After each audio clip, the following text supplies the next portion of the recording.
शाम। मन चंचल मन चित चोर, मन के मते मत चालिए, इसके पल पल मते और। ये मनमुखी की बात, लेकिन यही अगर गुरुमुखी हो तो मन को साधने की बात करें। संतों ने, महंतों ने मानव को समझाने का बहुत अच्छा प्रयत्न किया, क्योंकि यह मन बड़ा ही चुलबुला है, चंचल है, मद मस्त हाथी की तरह है। अब यदि इसे को समझाने का प्रयत्न करें तो ये बुरा मानता है, खिन्न हो उठता है। जिस भक्ति साधन के मार्ग से अंतर्यामी परमात्मा का साक्षात्कार हो सकता है, उस ओर चलने को तैयार ही नहीं होता।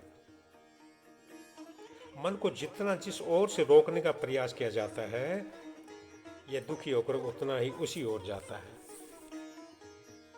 क्योंकि मन का कार्य इंद्रियों के साथ है और इंद्रियों का कार्य शरीर के साथ है, और बुद्धि इनके ऊपर साक्षी है। इसलिए कहा है कि बुद्धि की बात भी कई बार सत्य नहीं हो पाती, क्योंकि शरीर, इंद्रिय, मन और बुद्धि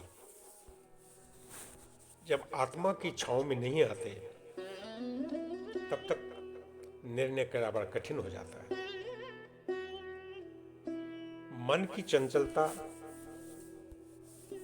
मन की शिथिलता, ये बुद्धि तय करती है। जब बुद्धि के द्वारा आत्म संयम की शरण आ जाती है,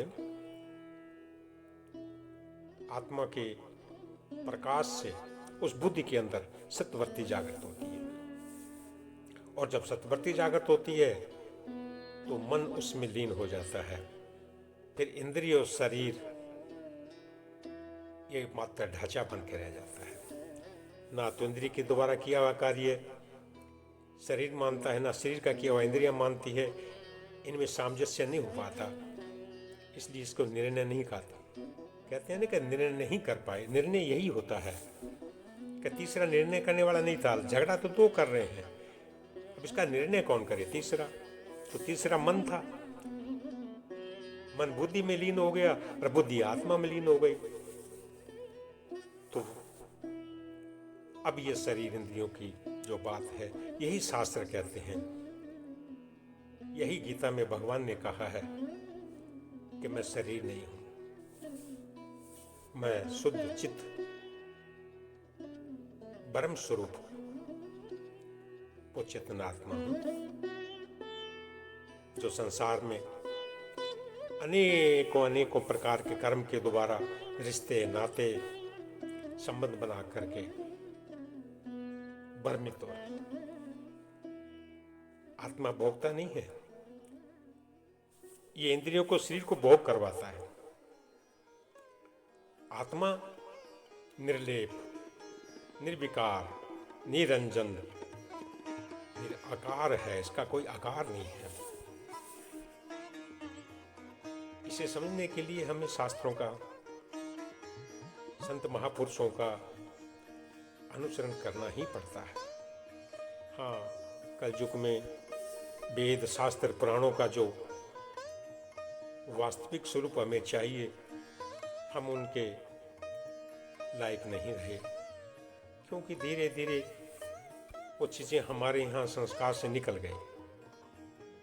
इसलिए हमें संत महापुरुषों की शरण ग्रहण करनी पड़ेगी, और उनके मुख से निकलने वाले शब्दों को